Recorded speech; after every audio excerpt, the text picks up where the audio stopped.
ਬਾਰ ਸ਼੍ਰੀ ਹਰਗੋਬਿੰਦ ਹਰੀ ਰਾਏ ਹਰ ਕ੍ਰਿਸ਼ਨ ਗੁਰ ਬਾਰ ਤੇਗ ਬਹਾਦਰ ਚੰਦ ਦਸਵੇਂ ਗੋਬਿੰਦ ਸਿੰਘ ਗੁਰ ਨਮੋ ਚਰਨ ਅਰਬਿੰਦ ਜਿਸ ਮਹਿ ਅੰਮ੍ਰਿਤ ਗਿਆਨ ਹੈ ਮਾਣਕ ਭਗਤ ਬੈਰਾਗ ਸ਼੍ਰੀ ਗੁਰੂ ਗ੍ਰੰਥ ਸਾਹਿਬ ਉਦਦ ਬੰਦੋਂ ਕਰ ਅਨੁਰਾਗ ਏਕ ਓੰਕਾਰ ਸਤਿਗੁਰੂ ਤਿਹ ਪ੍ਰਸਾਦ ਸਚ ਹੋਏ। ਵਾਹਿਗੁਰੂ ਜੀ ਕੀ ਫਤਿਹ। ਬਿਗਨ ਵਿਨਾਸ਼ਨ ਸੋਏ। ਹਾਂਜੀ। ਸਤਨਾਮ ਸ੍ਰੀ ਵਾਹਿਗੁਰੂ ਸਾਹਿਬ ਜੀ। ਚੌਪਈ। ਪੁਨਹ ਸਿੱਖ ਸਭ ਲਗੇ ਸੁਨਾਵਨ ਅਬ ਹੀ ਭਾ ਪ੍ਰਤਾਪ ਗੁਰ ਪਾਵਨ ਜਪ ਕੋ ਕਾਰਨ ਕੀਨੋ ਸ਼ਾਹੂ ਤਬ ਕੋ ਭਇਓ ਹੌਲ ਉਰਮਾਹੂ ਪੁਨਹ ਸਿੱਖ ਸਭ ਲਗੇ ਸੁਨਾਵਨ। ਗਰੀਬ ਨਵਾਜ ਸੱਚੇ ਪਾਤਸ਼ਾਹ ਦੀਨ ਦੁਨੀਆ ਦੇ ਮਾਲਕ ਚਵਰ ਛਤਰ ਤਖਤ ਦੇ ਮਾਲਕ ਸਮਰੱਥ ਗੁਰੂ ਪ੍ਰਤੱਖ ਗੁਰੂ ਦੀਨ ਦਿਆਲ ਕਿਰਪਾਲ ਅੰਤਰਯਾਮੀ ਪੂਰਨ ਪਾਰ ਬ੍ਰਹਮ ਪਰਮੇਸ਼ਰ ਵਾਹਿਗੁਰੂ ਅਕਾਲ ਪੁਰਖ ਜੀ ਦੇ ਸਰਗੁਣ ਸਵਰੂਪ ਧੰਨ ਧੰਨ ਸੱਚੇ ਪਾਤਸ਼ਾਹ ਗਰੀਬ ਨਵਾਜ ਸਤਿਗੁਰੂ ਜੀ ਧੰਨ ਧੰਨ ਸ੍ਰੀ ਗੁਰੂ ਗ੍ਰੰਥ ਸਾਹਿਬ ਜੀ ਮਹਾਰਾਜ। ਧੰਨ ਧੰਨ ਸ੍ਰੀ ਗੁਰੂ ਗ੍ਰੰਥ ਸਾਹਿਬ ਜੀ ਮਹਾਰਾਜ। ਸਤਿਗੁਰਾਂ ਦੀ ਪਵਿੱਤਰ ਪਾਵਨ ਹਾਜ਼ਰੀ ਵਿੱਚ ਸੁਭਾਏਮਾਨ ਗੁਰੂ ਪਿਆਰੀ ਗੁਰੂ ਸਵਾਰੀ ਸੰਗਤ ਜੀਓ, ਬੜੇ ਹੀ ਪਿਆਰ ਨਾਲ ਸਾਰੀਆਂ ਸੰਗਤਾਂ ਦੋਵੇਂ ਹੱਥ ਜੋੜ ਕੇ ਗੱਜ ਕੇ ਫਤਿਹ ਬੁਲਾਈਏ ਸਾਰੇ। ਵਾਹਿਗੁਰੂ ਜੀ ਕਾ ਖਾਲਸਾ ਵਾਹਿਗੁਰੂ ਜੀ ਕੀ ਫਤਿਹ। ਧੰਨ ਧੰਨ ਸ੍ਰੀ ਗੁਰੂ ਗੋਬਿੰਦ ਸਿੰਘ ਜੀ ਮਹਾਰਾਜ। ਸਤਿਗੁਰੂ ਜੀ ਦੀ ਪਵਿੱਤਰ ਕਥਾ ਆਰੰਭ ਹੋਈ ਹੈ। ਹਜ਼ੂਰ ਮਹਾਰਾਜ ਸ੍ਰੀ ਗੁਰੂ ਗੋਬਿੰਦ ਸਿੰਘ ਸਾਹਿਬ ਜੀ ਗੁਰਤਾ ਗੱਦੀ ਦੇ ਉੱਤੇ ਸੁਭਾਏਮਾਨ ਹੋਏ ਹਨ। ਲਗਭਗ 9 ਤੋਂ 10 ਸਾਲ ਗੁਰੂ ਜੀ ਦੀ ਸਰੀਰ ਦੀ ਉਮਰ ਸੀਗੀ ਜਦੋਂ ਮਹਾਰਾਜ ਜੀ ਦੇ ਵਿੱਚ ਗੁਰਤਾ ਗੱਦੀ ਦੀ ਜੋਤ ਪ੍ਰਵੇਸ਼ ਹੋਈ ਜੀ। ਬਹੁਤ ਛੋਟੀ ਉਮਰ ਵਿੱਚ ਬਹੁਤ ਵੱਡੀ ਪ੍ਰਾਪਤੀ ਸਤਿਗੁਰੂ ਜੀ ਨੇ ਕੀਤੀ ਹੈ। ਬਹੁਤ ਬਹੁਤ ਦੂਰੋਂ ਸੰਗਤਾਂ ਗੁਰੂ ਜੀ ਦੇ ਦਰਸ਼ਨ ਕਰਨ ਵਾਸਤੇ ਸਤਿਗੁਰਾਂ ਦੇ ਚਰਨਾਂ ਦੇ ਵਿੱਚ ਪਹੁੰਚਦੀਆਂ ਹਨ। ਉਹ ਸੰਗਤਾਂ ਜਦੋਂ ਮਹਾਰਾਜ ਜੀ ਦੇ ਕੋਲ ਆਉਂਦੀਆਂ ਨੇ ਤੇ ਮਹਾਰਾਜ ਸੱਚੇ ਪਾਤਸ਼ਾਹ ਜੀ ਦੇ ਦਰਸ਼ਨ ਕਰਕੇ ਮਹਾਰਾਜ ਜੀ ਦਾ ਉੱਠਣਾ ਬੈਠਣਾ ਬੋਲਣਾ ਮਰਿਆਦਾ ਇਹ ਸਭ ਕੁਝ ਵੇਖ ਕੇ ਬਹੁਤ ਹੈਰਾਨ ਹੁੰਦੀਆਂ ਨੇ ਵੀ ਉਮਰ ਬੜੀ ਛੋਟੀ ਹੈ ਤੇ ਮਰਿਆਦਾ ਬੜੀ ਸੋਹਣੀ ਹੈ। ਆਖੋ ਸ੍ਰੀ ਸੰਗਤ ਜੀ, ਇਹ ਨਾਮ ਦਾ ਪ੍ਰਤਾਪ ਹੈ, ਨਾਮ ਦਾ ਜੀ। ਤੁਸੀਂ ਵੇਖਿਓ ਜਦੋਂ ਤੁਸੀਂ ਨਾਮ ਜਪਣ ਲੱਗ ਪਓਗੇ ਨਾ ਜੀ, ਸਰੀਰ ਦੇ ਵਿੱਚ ਟਿਕਾਓ ਆਏਗਾ ਜੀ। ਬੰਦੇ ਦਾ ਸਰੀਰ ਸਹਿਜ ਵਿੱਚ ਆਏਗਾ ਜੀ। ਸਰੀਰ ਉਦੋਂ ਸਹਿਜ ਵਿੱਚ ਆਉਂਦਾ ਹੈ ਜਦੋਂ ਮਨ ਸਹਿਜ ਵਿੱਚ ਆਉਂਦਾ ਹੈ ਜੀ। ਨਾਮ ਜਪ ਕੇ ਬਾਣੀ ਪੜ੍ਹ ਕੇ ਗੁਰੂ ਜੀ ਦੀ ਵਡਿਆਈ ਸੁਣ ਕੇ ਪਹਿਲਾਂ ਮਨ ਸਹਿਜ ਵਿੱਚ ਆਉਣ ਲੱਗ ਪੈਂਦਾ ਜੀ। ਜਦੋਂ ਮਨ ਸਹਿਜ ਵਿੱਚ ਆਉਣ ਲੱਗ ਪੈਂਦਾ ਫਿਰ ਬੰਦੇ ਦਾ ਸਰੀਰ ਵੀ ਸਹਿਜ ਵਿੱਚ ਆਉਣ ਲੱਗ ਪੈਂਦਾ ਜੀ।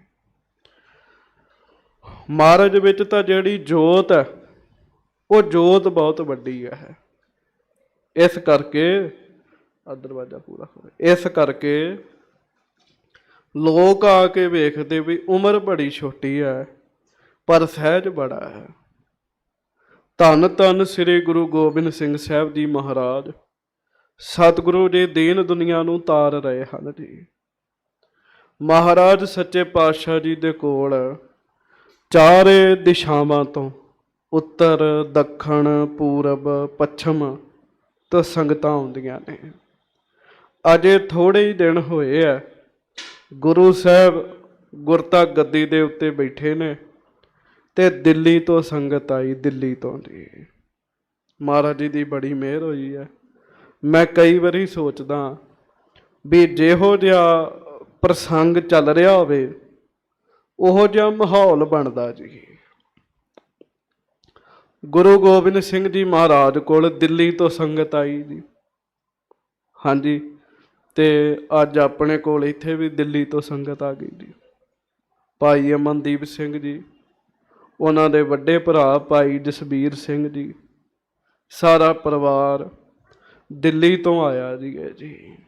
ਉੱਥੇ ਬੈਠ ਕੇ ਮਹਾਰਾਜ ਜੀ ਦੇ ਗੁਣ ਸੁਣਦੇ ਆ, ਵਡਿਆਈ ਸੁਣਦੇ ਆ। ਧੰਨ ਗੁਰੂ ਗੋਬਿੰਦ ਸਿੰਘ ਸਾਹਿਬ ਸੱਚੇ ਪਾਤਸ਼ਾਹ ਜੀ ਦੇ ਕੋਲ ਦਿੱਲੀ ਤੋਂ ਸੰਗਤ ਆਈ ਹੈ। ਉਹਨਾਂ ਸੰਗਤਾਂ ਦੇ ਵਿੱਚ ਮੁਖੀ ਜਿਹੜੇ ਆ ਉਹ ਭਾਈ ਲੱਖੀ ਸ਼ਾਹ ਵਣਜਾਰਾ ਜੀ ਹਨ ਜੀ, ਜਿਨ੍ਹਾਂ ਨੇ ਮਹਾਰਾਜ ਸੱਚੇ ਪਾਤਸ਼ਾਹ ਜੀ ਦੇ ਧੜ ਦਾ ਸੰਸਕਾਰ ਕੀਤਾ ਜੀ। ਲੱਖੀ ਸ਼ਾਹ ਵਣਜਾਰਾ ਬੜਾ ਸ਼ਰਧਾ ਵਾਲਾ ਸਿੱਖ ਹੈ ਜੀ। ਲੱਖੀ ਸ਼ਾਹ ਵਣਜਾਰੇ ਨੇ ਸਤਿਗੁਰੂ ਜੀ ਦੇ ਸਾਹਮਣੇ ਆ ਕੇ ਨਮਸਕਾਰ ਕੀਤੀ, ਹੱਥ ਜੋੜ ਕੇ ਖੜੇ ਹੋ ਗਏ ਲੱਖੀ ਸ਼ਾਹ ਵਣਜਾਰਾ ਜੀ। ਲੱਖੀ ਸ਼ਾਹ ਵਣਜਾਰੇ ਨੇ ਇਹ ਗੱਲ ਨਹੀਂ ਮਹਾਰਾਜ ਨੂੰ ਦੱਸੀ ਵੀ ਮੈਂ ਮਹਾਰਾਜ ਦੇ ਧੜ ਦਾ ਸੰਸਕਾਰ ਕੀਤਾ ਜੀ। ਲੱਖੀ ਸ਼ਾਹ ਵਣਜਾਰੇ ਨੇ ਨਹੀਂ ਇਹ ਗੱਲ ਦੱਸੀ, ਪਰ ਗੁਰੂ ਸਾਹਿਬ ਲੱਖੀ ਸ਼ਾਹ ਨੂੰ ਵੇਖ ਕੇ ਕਹਿਣ ਲੱਗੇ, ਦੱਸੋ ਫਿਰ ਸਾਡੇ ਪਿਤਾ ਜੀ ਦੇ ਧੜ ਦਾ ਸੰਸਕਾਰ ਕਿਵੇਂ ਕੀਤਾ। ਲੱਖੀ ਸ਼ਾਹ ਸੁਣ ਕੇ ਬੜਾ ਹੈਰਾਨ ਹੋਇਆ ਵੀ ਇਹਨਾਂ ਨੂੰ ਕਿਵੇਂ ਪਤਾ ਹੈ। ਫਿਰ ਮਨ ਵਿੱਚ ਆਇਆ ਵੀ ਗੁਰੂ ਪੂਰਾ ਹੈ। ਵੇਖੋ, ਅੰਦਰ ਦੀ ਗੱਲ ਜਾਣਨੀ, ਹਾਂਜੀ, ਬੰਦੇ ਦੇ ਮਨ ਵਿੱਚ ਕੀ ਚੱਲ ਰਿਹਾ ਇਹ ਗੱਲ ਜਾਣਨੀ, ਇਹ ਤਾਂ ਨਾਮ ਦੀਆਂ ਪਹਿਲੀਆਂ ਅਵਸਥਾਵਾਂ ਨੇ, ਪਹਿਲੀਆਂ ਜੀ। ਥੋੜਾ ਬੰਦਾ ਨਾਮ ਜਪ ਲੇ ਨਾ ਜੀ, ਉਹ ਅੰਤਰਯਾਮੀ ਹੋ ਜਾਂਦਾ ਜੀ। ਕਿਸੇ ਦੇ ਦਿਲ ਦੀ ਗੱਲ ਬੁੱਝਣ ਲੱਗ ਪੈਂਦਾ ਜੀ। ਬੰਦਾ ਥੋੜਾ ਜਿਹਾ ਹੀ ਨਾਮ ਜਪ ਲੇ। ਇਹ ਪਤਾ ਕਿਸ ਤਰ੍ਹਾਂ? ਤੰਦਰੁਸਤ ਬੰਦਾ ਜਦੋਂ ਪ੍ਰਸ਼ਾਦਾ ਛਕਦਾ ਹੈ ਤੇ ਪ੍ਰਸ਼ਾਦਾ ਛਕਣ ਤੋਂ ਬਾਅਦ ਉਹਨੂੰ ਡਕਾਰ ਆਉਂਦਾ, ਡਕਾਰ ਜੀ। ਡਕਾਰ ਆਉਣਾ ਸੁਭਾਵਕ ਹੈ ਜੀ, ਸੁਭਾਵਕ। ਕਿਉਂ? ਪ੍ਰਸ਼ਾਦਾ ਛਕਿਆ ਜੀ, ਪ੍ਰਸ਼ਾਦਾ ਛਕਿਆ ਤੇ ਡਕਾਰ ਆ ਜਾਂਦਾ। ਇਹ ਸੁਭਾਵਕ ਗੱਲ ਹੈ, ਸੁਤੇ ਸਿੱਧ ਹੋਣ ਵਾਲੀ ਕਿਰਿਆ ਹੈ। ਇਸੇ ਤਰ੍ਹਾਂ ਜਿਵੇਂ ਤੰਦਰੁਸਤ ਬੰਦਾ ਪ੍ਰਸ਼ਾਦਾ ਛਕੇ ਤੇ ਡਕਾਰ ਆਪੇ ਹੀ ਆਉਂਦਾ ਹੈ ਨਾ, ਜਿਹੜਾ ਬੰਦਾ ਗੁਰੂ ਘਰ ਵਿੱਚ ਸੇਵਾ ਤੇ ਸਿਮਰਨ ਕਰਦਾ ਹੈ ਨਾ, ਉਹਦੇ ਵਿੱਚ ਅੰਤਰਯਾਮਤਾ ਆਪੇ ਹੀ ਆ ਜਾਂਦੀ ਹੈ। ਪਰ ਬੰਦੇ ਨੇ ਇਸ ਪਾਸੇ ਨਹੀਂ ਪੈਣਾ ਵੀ ਮੈਂ ਅੰਤਰਯਾਮੀ ਬਣ ਗਿਆ। ਜੇ ਬੰਦਾ ਇਹ ਸੋਚੇ ਵੀ ਮੈਂ ਅੰਤਰਯਾਮੀ ਹੋ ਗਿਆ, ਉਹਦੀ ਤਰੱਕੀ ਸਹਿਜੇ ਸਹਿਜੇ ਮੁੱਕਣ ਲੱਗ ਪਏਗੀ। ਆਖੋ ਵਾਹਿਗੁਰੂ। ਮਹਾਰਾਜ ਸੱਚੇ ਪਾਤਸ਼ਾਹ ਤੇ ਅੰਤਰਯਾਮੀ ਮਾਲਕ ਨੇ ਜੀ। ਲੱਖੀ ਸ਼ਾਹ ਵਣਜਾਰਾ ਬੜਾ ਖੁਸ਼ ਹੋਇਆ। ਉਹਨੇ ਮਹਾਰਾਜ ਸੱਚੇ ਪਾਤਸ਼ਾਹ ਨੂੰ ਦੱਸਿਆ, ਮਹਾਰਾਜ ਦਿੱਲੀ ਦੀ ਧਰਤੀ ਤੇ ਸਿੱਖ ਤਾਂ ਬੜੇ ਸੀਗੇ, ਪਰ ਜਦੋਂ ਧੜ ਪਿਆ ਰਿਹਾ ਔਰੰਗਜ਼ੇਬ ਨੇ ਕਿਹਾ ਵੀ ਲੈ ਜਾਓ ਧੜ ਤੇ ਸੰਸਕਾਰ ਕਰ ਦਿਓ, ਕੋਈ ਸਿੱਖ ਬਾਹਰ ਨਹੀਂ ਸੀ ਆਇਆ। ਸਾਰੇ ਡਰਦੇ ਸੀਗੇ ਕਿ ਸਾਡੇ ਪਰਿਵਾਰ ਨੂੰ ਹੀ ਨਾ ਮਰਵਾ ਦੇਵੇ। ਵੱਡਾ ਮੋਹ ਪਰਮੇਸ਼ਰ ਨੇ ਪਾਇਆ, ਪਰਿਵਾਰ ਦਾ ਮੋਹ ਜੀ। ਮਹਾਰਾਜ ਸੁਣ ਕੇ ਇਉਂ ਗੱਜੇ ਜਿਵੇਂ ਬੱਦਲ ਗੱਜਦੇ ਆ। ਮਹਾਰਾਜ ਕਹਿਣ ਲੱਗੇ, ਅੱਛਾ ਹੁਣ ਮੈਂ ਇਹੋ ਜਿਹਾ ਪੰਥ ਸਾਜਾਂਗਾ ਵੀ ਲੱਖਾਂ ਮਨੁੱਖਾਂ ਵਿੱਚ ਮੇਰਾ ਸਿੱਖ ਕੱਲਾ ਹੀ ਖਲੋਤਾ ਹੋਵੇ, ਦੂਰੋਂ ਪਛਾਣਿਆ ਜਾਵੇਗਾ ਗੁਰੂ ਗੋਬਿੰਦ ਸਿੰਘ ਦਾ ਸਿੱਖ ਹੈ। ਮਹਾਰਾਜ ਨੇ ਸਾਨੂੰ ਰੂਪ ਦਿੱਤਾ ਜੀ। ਮੈਂ ਕਈ ਵਾਰੀ ਆਪਣੇ ਨਾਲ ਦੇ ਸਾਥੀ ਵੀਰਾਂ ਨੂੰ ਵੀ ਬੇਨਤੀ ਕਰਦਾ ਹੁੰਦਾ, ਜਿਨ੍ਹਾਂ ਦੇ ਨਾਮ ਦੇ ਮਗਰ ਸਿੰਘ ਹੈ, ਉਹਨਾਂ ਨੂੰ ਪੁੱਛੀਦਾ ਵੀ ਤੁਸੀਂ ਹਿੰਦੂ 'ਚ? ਕਹਿੰਦੇ ਜੀ ਨਹੀਂ। ਫਿਰ ਪੁੱਛੀਦਾ ਫਿਰ ਮੁਸਲਮਾਨ ਹੋਵੋਗੇ? ਕਹਿੰਦੇ ਜੀ ਨਹੀਂ, ਅਸੀਂ ਮੁਸਲਮਾਨ ਵੀ ਨਹੀਂ ਹੈ।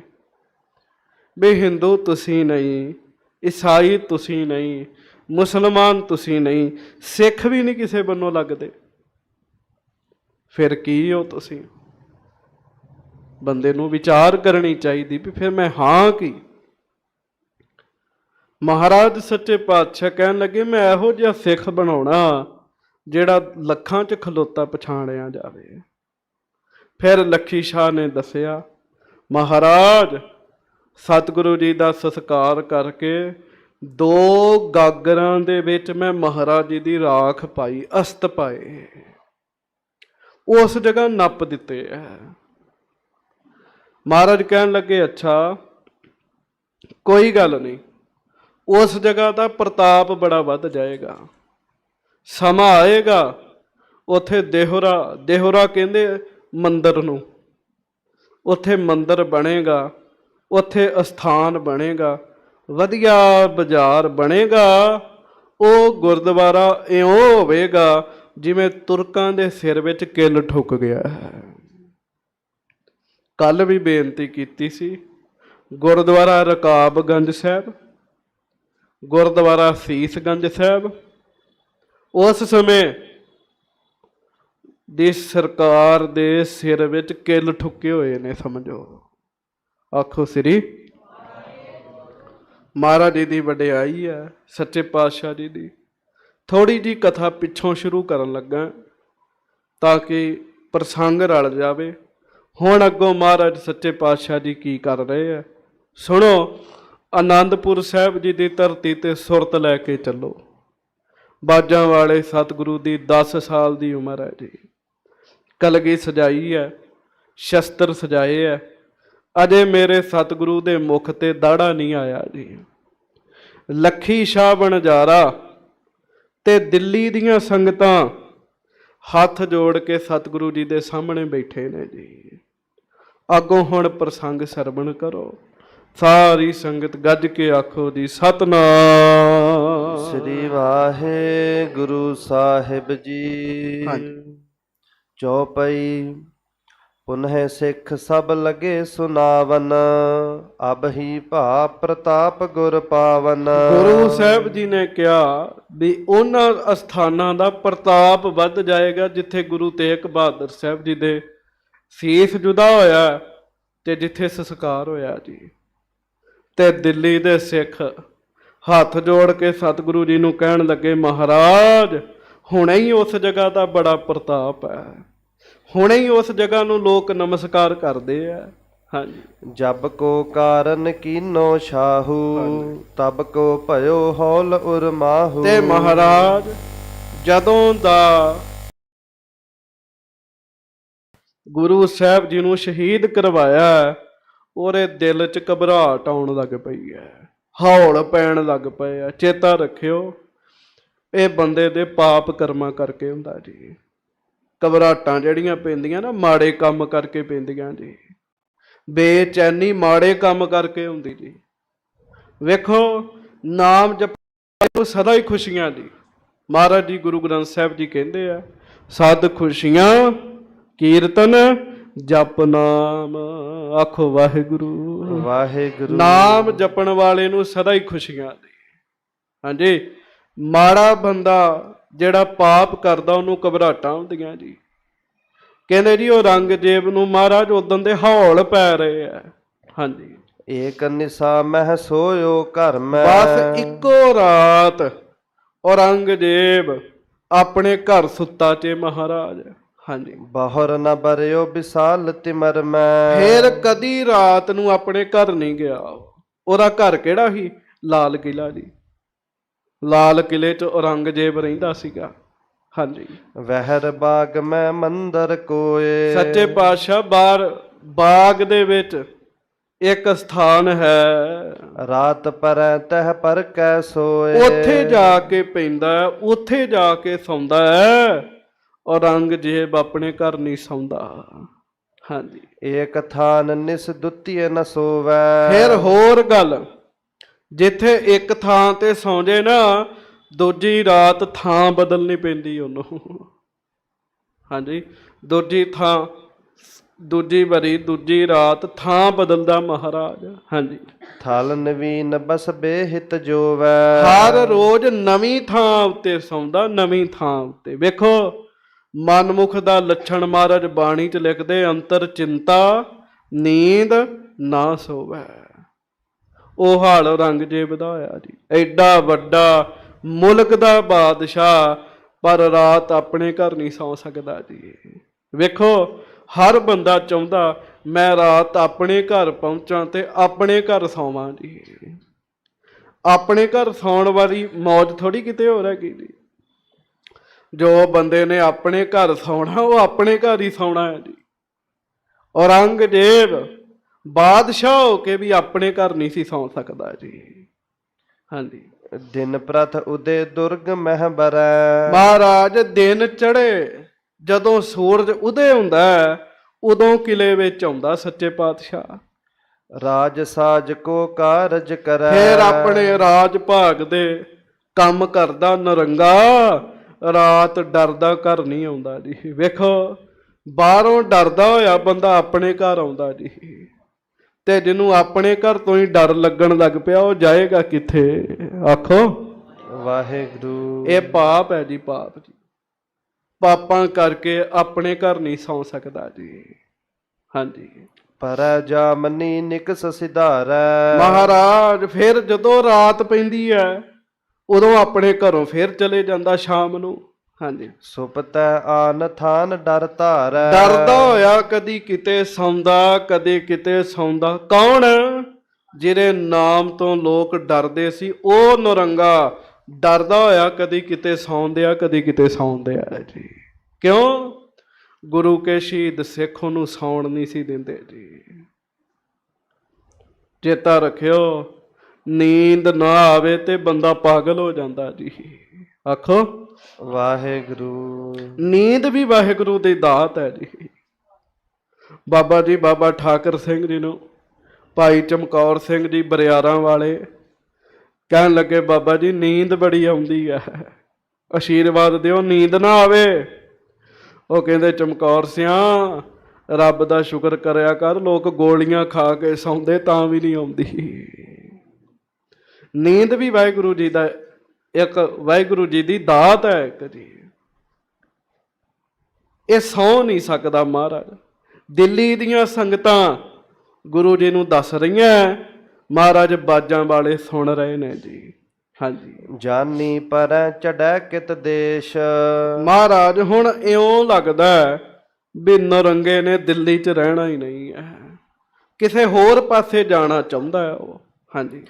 ਤਿਆਰੀ ਧਾਰੈ ਹਿਰਦੈ ਹਮੇਸ਼। ਇਉਂ ਲੱਗਦਾ ਹੈ ਵੀ ਜਿਵੇਂ ਉਹ ਤਿਆਰੀ ਕਰ ਰਿਹਾ ਵੀ ਮੈਂ ਦਿੱਲੀ ਵਿੱਚੋਂ ਚਲੇ ਜਾਵਾਂ। ਹਾਂਜੀ। ਦਿਲ ਵਾਲੀ ਸਿੱਖਨ ਜਬ ਕਹਿਓ। ਹਾਂ, ਦਿਲ ਵਾਲੀ। ਦਿੱਲੀ ਦੇ ਸਿੱਖਾਂ ਨੂੰ ਦਿਲ ਵਾਲੀ ਕਹਿੰਦੇ ਆ।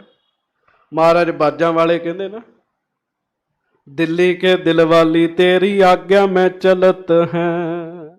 ਬੋਲੋ, ਦਿੱਲੀ ਕੇ ਦਿਲ ਵਾਲੀ ਤੇਰੀ ਆਗਿਆ ਮੈਂ ਚਲਤ ਹੈ। ਮਹਾਰਾਜ ਸੱਚੇ ਪਾਤਸ਼ਾਹ ਨੂੰ ਜਦੋਂ ਦਿੱਲੀ ਵਾਲਿਆਂ ਨੇ ਇਸ ਤਰ੍ਹਾਂ ਕਿਹਾ, ਤਬ ਕਿਰਪਾਲ ਚਿਤ ਸੰਸੈ ਲਹਿਓ। ਤੇ ਸਤਿਗੁਰੂ ਜੀ ਦੇ ਲਾਗੇ ਮਹਾਰਾਜ ਜੀ ਦੇ ਮਾਮਾ ਜੀ ਬੈਠੇ ਸੀਗੇ ਜੀ, ਮਾਮਾ ਕਿਰਪਾਲ ਚੰਦ ਜੀ। ਉਹਨਾਂ ਨੇ ਆਪਣੇ ਮਨ ਵਿੱਚ ਇਹ ਸ਼ੰਕਾ ਧਾਰਨ ਕੀਤਾ। ਬੂਝਨ ਲੱਗਿਓ ਕਹੋ ਸਭ ਬਾਤੀ। ਉਹ ਕਹਿਣ ਲੱਗੇ ਵੀ ਭਾਈ ਦਿੱਲੀ ਵਾਲਿਓ, ਸਾਨੂੰ ਸਾਰੀ ਗੱਲ ਦੱਸੋ ਖੋਲ ਕੇ। ਹਾਂਜੀ। ਪਾਤਕ ਕਰਮਾ ਕਿਤ ਹੋ ਪ੍ਰਿਆਤੀ। ਵੇ ਪਾਪੀ, ਮਾੜੇ ਕਰਮਾਂ ਵਾਲਾ ਕਿਹੜੇ ਪਾਸੇ ਜਾਏਗਾ। ਵੇਖਿਓ, ਚੇਤਾ ਰੱਖਿਓ, ਮਹਾਰਾਜ ਬਾਣੀ ਚ ਕਹਿੰਦੇ ਅੰਨ ਕਾਏ ਰਾਤੜਿਆ ਵਾਟ ਦੁਹੇਲੀ ਰਾਮ, ਪਾਪ ਕਮਾਵੰਦਿਆ ਤੇਰਾ ਕੋਏ ਨਾ ਬੇਲੀ ਰਾਮ। ਬੇਲੀ ਮਿੱਤਰ ਨੂੰ ਕਹਿੰਦੇ। ਜਿਹੜਾ ਬੰਦਾ ਪਾਪ ਕਰਦਾ ਨਾ ਜੀ, ਉਹਦਾ ਕੋਈ ਵੀ ਮਿੱਤਰ ਨਹੀਂ ਰਹਿ ਜਾਂਦਾ ਜੀ, ਉਹਦਾ ਕੋਈ ਨਹੀਂ ਮਿੱਤਰ ਰਹਿ ਜਾਂਦਾ। ਹਾਂਜੀ। ਪੂਰਬ ਦੱਖਣ ਪਛਮ ਔਰ।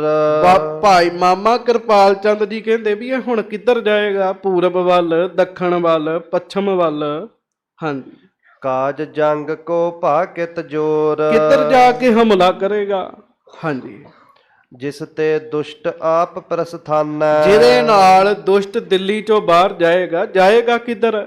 ਹਾਂਜੀ। ਇਸ ਕੋ ਸਤਿਗੁਰ ਸਭ ਕਿਛ ਹਾਨੈ। ਵੀ ਮਹਾਰਾਜ ਨੌਵੇਂ ਪਾਤਸ਼ਾਹ ਨੇ ਰਹਿਣ ਹੀ ਨਹੀਂ ਦੇਣਾ ਇਹਦਾ ਕੁਛ। ਹਾਂਜੀ। ਤਬ ਕਰ ਜੋਰ ਕਹੈ ਦਿਲ ਵਾਲੀ। ਹਾਂਜੀ। ਸੁਨਹੁ ਪ੍ਰਸੰਗ ਵਿਸਾਲ ਕੁਚਾਲੀ। ਤੇ ਦਿੱਲੀ ਵਾਲੇ ਸਿੱਖ ਹੱਥ ਜੋੜ ਕੇ ਸੱਚੇ ਪਾਤਸ਼ਾਹ ਗਰੀਬ ਨਵਾਜ ਜੀ ਨੂੰ ਕਹਿਣ ਲੱਗੇ, ਨਾਲੇ ਮਹਾਰਾਜ ਜੀ ਦੇ ਮਾਮਾ ਜੀ ਨੂੰ ਦੱਸਣ ਲੱਗੇ। ਕਹਿੰਦੇ ਮਹਾਰਾਜ ਸੁਣੋ, ਇਸ ਭੈੜੀ ਮੱਤ ਵਾਲੇ ਦੀ ਵੀ ਕਥਾ ਸੁਣ ਲਓ। ਹਾਂਜੀ। ਸ਼ਾਹ ਜਹਾਂ ਜਾਨਤ ਸ਼ੁਭ ਨੀਤ। ਸ਼ਾਹ ਜਹਾਂ ਬਾਦਸ਼ਾਹ ਜਾਣਦਾ ਸੀਗਾ ਵੀ ਇਹ ਪੁੱਠੀ ਮੱਤ ਵਾਲਾ ਹੈ। ਹਾਂਜੀ। ਵਰਤਤ ਰਹਿਓ ਆਪ ਜਿਮ ਨੀਤ। ਉਹ ਬਾਦਸ਼ਾਹ ਸਾਰੀ ਗੱਲ ਜਾਣਦਾ ਸੀ, ਤੇ ਜੋ ਉਹ ਆਪ ਕਰਦਾ ਸੀ ਉਹ ਇਹਨੇ ਸਮਝਾਇਆ ਸੀ ਉਹਨੇ। ਸੋ ਗਹਿਲੀਨ ਕੈਦ ਕਰ ਰਾਖਾ। ਪਰ ਇਹਨੇ ਆਪਣੇ ਬਾਪ ਨੂੰ ਕੈਦ 'ਚ ਰੱਖਿਆ। ਚੇਤਾ ਰੱਖਿਓ, ਮੈਂ ਅਕਸਰ ਹੀ ਦਾਸ ਇੱਕ ਗੱਲ ਕਹਿਣਾ ਹੁੰਦਾ, ਜਿਹੜਾ ਆਪਣੇ ਮਾਂ ਪਿਓ ਦਾ ਨਹੀਂ ਬਣਿਆ ਉਹ ਕਿਸੇ ਦਾ ਵੀ ਨਹੀਂ ਬਣੇਗਾ ਜੀ। ਬੰਦਾ ਕਿੰਨਾ ਕੁ ਨੇਕ ਹੈ, ਉਹਦਾ ਪਤਾ ਲੱਗੇਗਾ ਵੀ ਆਪਣੇ ਮਾਂ ਪਿਓ ਦਾ ਕਿੰਨਾ ਸਤਿਕਾਰ ਕਰਦਾ ਹੈ। ਜਿਹੜਾ ਮਾਂ ਪਿਓ ਦਾ ਨਹੀਂ ਨਾ ਬਣਿਆ ਉਹ ਕਿਸੇ ਦਾ ਵੀ ਨਹੀਂ ਬਣੇਗਾ। ਔਰੰਗਜ਼ੇਬ ਬਾਰੇ ਸਿੱਖ ਦੱਸ ਰਹੇ ਆ, ਕਹਿੰਦੇ ਮਹਾਰਾਜ ਨੇ ਆਪਣੇ ਪਿਓ ਨੂੰ ਜਿਉਂਦੇ ਨੂੰ ਫੜ ਕੇ ਕੈਦ 'ਚ ਪਾਤਾ ਸੀਗਾ ਜੀ। ਵੇਖੋ, ਆਪਣੇ ਪਿਓ ਨੂੰ ਜੇਲ੍ਹ 'ਚ ਭੇਜ ਦੇਣਾ ਜੀ। ਹਾਂਜੀ। ਮਰਨ ਸਮੈ ਇਸ ਕੇ ਸੰਗ ਭਾਖਾ। ਜਦੋਂ ਇਹਦਾ ਪਿਓ ਮਰਨ ਲੱਗਾ ਨਾ, ਮਹਾਰਾਜ ਉਹਨੇ ਇਹਨੂੰ ਸੱਦਿਆ ਤੇ ਸੱਦ ਕੇ ਇਉਂ ਕਿਹਾ, ਜੇ ਤਿਕਲੇ ਅਬ ਦਰਬ ਸਿਪਾਹੀ। ਨੇ ਨਰੰਗੇ ਨੂੰ ਕਿਹਾ, ਔਰੰਗਜ਼ੇਬ ਸਿਪਾਹੀ ਜਿੰਨੀ ਤਨਖਾਹ ਲੈਂਦੇ ਆ ਨਾ, ਹਾਂਜੀ, ਇਸ ਤੇ ਘਾਟ ਕਰਹੋ ਕਬ ਨਾਹੀ। ਵੀ ਤਨਖਾਹ ਨਾ ਘੱਟ ਕਰੀ ਸਿਪਾਹੀਆਂ ਦੀ, ਵੀ ਜਿੰਨੀ ਤਨਖਾਹ ਲੈਂਦੇ ਆ ਤਨਖਾਹ ਨਾ ਘਟਾਵੀਂ ਉਹਨਾਂ ਦੀ। ਹਾਂਜੀ। ਹਿੰਦ ਧਰਮ ਕੋ ਨਹੀਂ ਬਿਗਾਰਹੋ। ਦੂਜਾ, ਹਿੰਦੂਆਂ ਨਾਲ ਪੰਗਾ ਨਾ ਲਵੀਂ, ਉਹਨਾਂ ਦੇ ਧਰਮ ਵਿੱਚ ਛੇੜਖਾਨੀ ਨਾ ਕਰੀ। ਹਾਂਜੀ। ਇੱਕ ਸਮ ਦੋਨੋਂ ਕੋ ਪ੍ਰਤਪਾਰਹੋ। ਹਿੰਦੂ ਤੇ ਮੁਸਲਮਾਨ ਨੂੰ ਬਰਾਬਰ ਜਾਣ ਕੇ ਉਹਨਾਂ ਦੀ ਪਾਲਣ ਪੋਸ਼ਣਾ ਕਰੀ। ਹਾਂਜੀ। ਤਾਨੇ ਸ਼ਾਹ ਜੋ ਦੱਖਣ ਮਾਹੀ। ਤੇ ਤੀਜੀ ਗੱਲ, ਦੱਖਣ ਵਿੱਚ ਤਾਨੇ ਸ਼ਾਹ ਰਹਿੰਦਾ। ਤਾਨੇ ਸ਼ਾਹ ਇਹ ਵੀ ਇੱਕ ਬਾਦਸ਼ਾਹ ਸੀਗਾ ਜੀ ਉਸ ਪਾਸੇ ਦਾ। ਹਾਂਜੀ। ਕਬ ਮੁਹਿੰਮ ਤਿਸ ਪਰ ਕਰ ਨਾਹੀ। ਉਹਦੇ ਉੱਤੇ ਮੁਹਿੰਮ ਨਹੀਂ ਚਾੜਨੀ, ਉਹਦੇ ਉੱਤੇ ਹਮਲਾ ਨਹੀਂ ਕਰਨਾ। ਤਿੰਨ ਕੰਮ ਕਹੇ ਜੀ, ਆਖੋ ਵਾਹਿਗੁਰੂ। ਕਿਹੜੇ ਕਿਹੜੇ ਜੀ? ਸਿਪਾਹੀਆਂ ਦੀ ਤਨਖਾਹ ਨਹੀਂ ਘਟਾਉਣੀ, ਹਿੰਦੂਆਂ ਨਾਲ ਵਿਗਾੜਨੀ ਨਹੀਂ, ਤੇ ਤੀਜਾ ਤਾਨੇ ਸ਼ਾਹ ਨਾਲ ਪੰਗਾ ਨਾ ਲਈ ਜਾ ਕੇ। ਹਾਂਜੀ। ਇਤਿਆਦਿਕ ਕੁਛ ਔਰ ਬਤਾਈ। ਭਾਈ ਸੰਤੋਖ ਸਿੰਘ ਜੀ ਕਹਿੰਦੇ ਵੀ ਹੋਰ ਵੀ ਗੱਲਾਂ ਕੀਤੀਆਂ ਤਾਨੇ ਇਹਦੇ ਪਿਤਾ ਨੇ। ਹਾਂਜੀ। ਕਿਸ ਹਿਤ ਲਿਖੋ ਪ੍ਰਸੰਗ ਵਧਾਈ। ਕਹਿਣ ਲੱਗੇ ਮੈਂ ਇਸ ਕਰਕੇ ਨਹੀਂ ਲਿਖ ਰਿਹਾ ਵੀ ਗ੍ਰੰਥ ਵੱਡਾ ਹੋ ਜਾਣਾ। ਹਾਂਜੀ। ਸੁਣ ਕਰ ਪਦਰ ਬਾਕ ਖੁਨ ਸਾਇਓ। ਆਪਣੇ ਪਿਤਾ ਦੀਆਂ ਗੱਲਾਂ ਸੁਣ ਕੇ ਜਿਹੜਾ ਔਰੰਗਜ਼ੇਬ ਸੀ ਨਾ ਜੀ, ਉਹ ਗੁੱਸੇ ਵਿੱਚ ਆ ਗਿਆ। ਆਖੋ ਵਾਹਿਗੁਰੂ, ਫੇਰ ਆਖੋ ਵਾਹਿਗੁਰੂ। ਗੱਜ ਕੇ। ਮਾੜੀ ਕਿਸਮਤ ਹੁੰਦੀ ਆ ਉਸ ਪੁੱਤ ਦੀ ਜਿਹੜਾ ਪਿਓ ਦੀ ਗੱਲ ਸੁਣ ਕੇ ਗੁੱਸੇ 'ਚ ਆ ਜਾਏ ਜੀ। ਬੜੀ ਮਾੜੀ ਕਿਸਮਤ ਹੁੰਦੀ ਹੈ। ਇਹਨੂੰ ਗੁੱਸਾ ਚੜਿਆ ਜੀ। ਹਾਂਜੀ, ਬੂਝਿਓ ਕਹਾਂ ਦੋਸ਼ ਲਖ ਪਾਇਓ। ਉਹ ਕਹਿੰਦਾ ਵੀ ਇਹਦੇ ਵਿੱਚ ਕੀ ਗੱਲ ਹੈਗੀ ਆ ਜਿਹੜੀ ਗੱਲ ਤੂੰ ਮੈਨੂੰ ਕਹਿ ਰਿਹਾ। ਹਾਂਜੀ, ਜੋ ਬਰ ਜੀਤੈ ਸੇ ਸਭ ਕਰ ਹੋ। ਉਲਟਾ ਪਤਾ ਕੀ ਕਿਹਾ? ਸਿੱਖ ਮਹਾਰਾਜ ਨੂੰ ਦੱਸ ਰਹੇ ਆ, ਕਹਿੰਦੇ ਮਹਾਰਾਜ ਨੌਰੰਗਾ ਆਪਣੇ ਬਾਪ ਨੂੰ ਕਹਿਣ ਲੱਗਾ ਜਿੰਨਾ ਗੱਲਾਂ ਤੋਂ ਮੈਨੂੰ ਮਨਾ ਕੀਤਾ ਮੈਂ ਉਹੋ ਹੀ ਕਰਨੇ ਆ। ਹੈਗਾ ਹੀ ਨਾ ਜੀ ਪੁੱਠੀ ਮੱਤ ਵਾਲਾ, ਪੁੱਠੇ ਕੰਮ ਜੀ, ਵੀ ਜਿੰਨਾ ਤੋਂ ਮਨਾ ਕੀਤਾ ਹੈ ਨਾ ਮੈਂ ਉਹੋ ਹੀ ਕਰਨੇ ਆ। ਵੈਸੇ ਬੰਦੇ ਦਾ ਸੁਭਾਅ ਹੈ ਜੀ, ਜਿਸ ਕੰਮ ਤੋਂ ਰੋਕਿਆ ਜਾਵੇ ਉਹ ਕੰਮ ਕਰਨ ਦਾ ਆਨੰਦ ਜ਼ਿਆਦਾ ਆਉਂਦਾ ਹੈ ਜੀ। ਥੋੜੇ ਦਿਨ ਪਹਿਲਾਂ ਮੈਨੂੰ ਗੁਰਮੁਖਾਂ ਨੇ ਬਚਨ ਸੁਣਾਇਆ। ਕਹਿੰਦੇ ਇੱਕ ਮਹਾਤਮਾ ਨੇ ਆਪਣੇ ਚੇਲੇ ਨੂੰ ਕਿਹਾ ਵੀ ਆ ਮੰਤਰ ਜਪ, ਬਸ ਜਪਦੇ ਹੋਇਆ ਬਾਂਦਰ ਨੂੰ ਚੇਤੇ ਨਹੀਂ ਕਰਨਾ। ਉਹ ਕਹਿ ਜੂ ਦਿੱਤਾ ਜੀ, ਉਹ ਅੱਗੇ ਨਾਲੋਂ ਵੀ ਬਾਂਦਰ ਜ਼ਿਆਦਾ ਚੇਤੇ ਆਉਣ ਲੱਗ ਪਿਆ ਜੀ। ਇਸੇ ਤਰ੍ਹਾਂ ਬੰਦੇ ਦਾ ਸੁਭਾਅ ਹੈ, ਜਿਸ ਕੰਮ ਤੋਂ ਮਨਾ ਕੀਤਾ ਉਹ ਕੰਮ ਕਰਕੇ ਵੇਖਦਾ ਜੀ। ਔਰੰਗਜ਼ੇਬ ਕਹਿਣ ਲੱਗਾ ਵੀ ਮੈਂ ਤਾਂ ਉਹ ਕੰਮ ਕਰਾਂਗਾ। ਹਾਂਜੀ, ਜਗ ਕੋ ਨਿਜ ਮਰਜੀ ਅਨਸਰ ਹੋ। ਵੀ ਮੈਂ ਤੇ ਆਪਣੀ ਮਰਜ਼ੀ ਅਨੁਸਾਰ ਦੁਨੀਆ ਨੂੰ ਚਲਾਵਾਂਗਾ। ਹਾਂਜੀ, ਸੁਨ ਤਬ ਸ਼ਾਹ ਜਹਾਂ ਸਮਝਾਈ। ਮਹਾਰਾਜ ਬਾਦਸ਼ਾਹ ਨੇ ਫਿਰ ਸਮਝਾਇਆ। ਹਾਂਜੀ, ਜੇ ਤੂੰ ਕਰਹਿ ਬਿਗਰ ਅਸ ਜਾਈ। ਇਹ ਨਾ ਔਰੰਗਜ਼ੇਬ ਇੰਜ ਨਾ ਕਰੀ, ਜੇ ਤੂੰ ਕੀਤਾ ਤੇ ਵਿਗਾੜ ਪੈ ਜਾਵੇਗਾ। ਨੌਕਰਾਨ ਜੇ ਧਨ ਦੇ ਥੋਰਾ। ਵੀ ਨੌਕਰ, ਜੇ ਤੂੰ ਨੌਕਰਾਂ ਨੂੰ ਪੈਸੇ ਘੱਟ ਦਿੱਤੇ, ਤਨਖਾਹ ਥੋੜੀ ਦਿੱਤੀ, ਥੁਰ ਜੈ ਹੈ ਜਿਨ ਲਾਭ ਨ ਔਰਾ। ਉਹ ਵਿਚਾਰੇ ਗਰੀਬ ਹੋ ਜਾਣਗੇ। ਹੋਰ ਉਹ ਕੀ ਕਰਦੇ? ਸਿਪਾਹੀ ਤੇ ਹੋਰ ਕੋਈ ਕੰਮ ਹੀ ਨਹੀਂ ਕਰਦੇ, ਸਿਪਾਹੀ ਗਰੀਬ ਹੋ ਜਾਣਗੇ। ਤਿਨ ਕੇ ਪੁੱਤਰ ਇਲਮ ਬਿਨ ਰਹਿ। ਉਹ ਪੜ੍ਹਾਈ ਕਿਵੇਂ ਕਰਾਉਣਗੇ ਆਪਣੇ ਬੱਚਿਆਂ ਦੀ? ਵੇਖੋ ਸ਼ਾਹਜਹਾਂ ਦੀ ਇਸ ਗੱਲੋਂ ਤੇ ਸੋਚ ਵਧੀਆ ਸੀ। ਆਖੋ ਵਾਹਿਗੁਰੂ। ਵੀ ਸਿਪਾਹੀਆਂ ਦੇ ਬੱਚੇ ਪੜ੍ਹਨਗੇ ਕਿਵੇਂ? ਉਹ ਬੱਚੇ ਅਨਪੜ੍ਹ ਰਹਿ ਜਾਣਗੇ। ਹਾਂਜੀ, ਖੈਬੇ ਹੇਤ ਜੀਵ ਕਾ ਚਾਹੈ। ਵੀ ਜੇ ਤੂੰ ਤਨਖਾਹ ਘਟਾਤੀ ਤੇ ਮਸਾ ਖਾਣਾ ਹੀ ਹੈ ਉਹਨਾਂ ਨੇ, ਪੜ੍ਹਾਉਣਗੇ ਕੀ ਬੱਚਿਆਂ ਨੂੰ? ਹਾਂਜੀ, ਲੱਗ ਬੈ ਕਾਜ ਕਰਨ ਲੱਗ ਪਰੈ। ਤੇ ਫਿਰ ਸਿਪਾਹੀਆਂ ਦੇ ਬੱਚੇ ਛੋਟੀ ਉਮਰ ਵਿੱਚ ਹੀ ਕੰਮ ਕਰਨ ਲੱਗ ਪੈਣਗੇ। ਬਿਨ ਧਨ ਇਲਮ ਕਹੋ ਕਿਮ ਧਰੈ। ਤੇ ਮਾਇਆ ਨਾ ਮਿਲੀ ਤੇ ਵਿਦਿਆ ਨਹੀਂ ਮਿਲੇਗੀ, ਤੇ ਸਿਪਾਹੀਆਂ ਦੇ ਬੱਚਿਆਂ ਦਾ ਨੁਕਸਾਨ ਹੋਵੇਗਾ। ਵੇਖੋ ਇਹ ਗੱਲ ਤੇ ਸ਼ਾਹਜਹਾਂ ਦੀ ਵੀ ਚੰਗੀ ਸੀ। ਚੰਗੀ ਗੱਲ ਦੁਸ਼ਮਣ ਦੀ ਵੀ ਹੋਵੇ ਸੁਣ ਲੈਣੀ ਚਾਹੀਦੀ ਹੈ ਜੀ। ਹਾਂਜੀ, ਮੂਰਖ ਰਹਿ ਦੋਸ਼ ਇਹ ਭਾਰੋ। ਵੀ ਉਹ ਵਿਚਾਰੇ ਮੂਰਖ ਰਹਿਣਗੇ ਤੇ ਦੋਸ਼ ਕਿਹਦਾ? ਉਹ ਤਾਂ ਸਾਡਾ ਹੀ ਦੋਸ਼ ਹੋਏਗਾ ਨਾ, ਵੀ ਸਾਡੇ ਮੁਲਾਜ਼ਮ ਨੇ, ਉਹਨਾਂ ਦੇ ਬੱਚੇ ਪੜ੍ਹ ਹੀ ਨਾ ਸਕਣਗੇ। ਹਾਂਜੀ, ਯਾਂਤੇ ਘਾਟ ਕਰਨ ਨਹਿ ਧਾਰੋ। ਇਸ ਕਰਕੇ ਔਰੰਗਜ਼ੇਬ ਸਿਪਾਹੀਆਂ ਦੀ ਤਨਖਾਹ ਨਾ ਘੱਟ ਕਰੀ। ਹਾਂਜੀ, ਹਮ ਅਬ ਆਪਣੇ ਰਾਜ ਮਝਾਰੀ। ਦੇ ਹਿੰਦੁਨ ਕੋ ਧਰਮ ਬਿਗਾਰੀ। ਤੇ ਜੇ ਅਸੀਂ ਆਪਣੇ ਰਾਜ ਵਿੱਚ ਹਿੰਦੂਆਂ ਨਾਲ ਪੰਗਾ ਲਿਆ, ਹਾਂਜੀ, ਸਮੈ ਪਾਏ ਹੋਏ ਹਿੰਦੂ ਰਾਜੇ। ਤੇ ਸਮਾਂ ਪਾ ਕੇ ਜੇ ਕੋਈ ਹਿੰਦੂ ਰਾਜਾ ਬਣ ਗਿਆ, ਹਾਂਜੀ, ਕਰਹਿ ਸਤੁਰਕਨ ਸੰਗ ਕੋ ਕਾਜੇ। ਤੇ ਸਮੇਂ ਨਾਲ ਉਹ ਮੁਸਲਮਾਨਾਂ ਨਾਲ ਵੈਰ ਕੱਢੇਗਾ, ਧਾਰਮਿਕ ਵੈਰ ਤੁਰ ਪਏਗਾ। ਹਾਂਜੀ, ਤਾਨੇ ਸ਼ਾਹ ਬਨਿਓ ਜੇ ਰਹੈ। ਤੇ ਤੀਜਾ ਤਾਨੇ ਸ਼ਾਹ, ਜਿਹੜਾ ਬਣਿਆ ਹੋਇਆ ਦੱਖਣ ਦਾ ਮਾਲਕ। ਹਾਂਜੀ, ਸ਼ਾਹਨ ਸ਼ਾਹ ਹਮ ਹੈ ਸਭ ਕਹੈ। ਆਖੋ ਵਾਹਿਗੁਰੂ। ਵਾਹਿਗੁਰੂ। ਵੀ ਉਹਨੂੰ ਬਣਿਆ ਰਹਿਣ ਦਈ, ਸਾਨੂੰ ਤਾਂ ਪਹਿਲਾਂ ਹੀ ਲੋਕ ਸ਼ਹਿਨਸ਼ਾਹ ਕਹਿੰਦੇ ਆ, ਤੇ ਤੂੰ ਤਾਨੇਸ਼ਾਹ ਵਾਲੇ ਪਾਸੇ ਜਾ ਕੇ ਕੀ ਕਰੇਗਾ? ਹਾਂਜੀ, ਇੱਕ ਗੁਣ ਇਹ ਦੂਸਰ ਸੁਨਕਾਨ।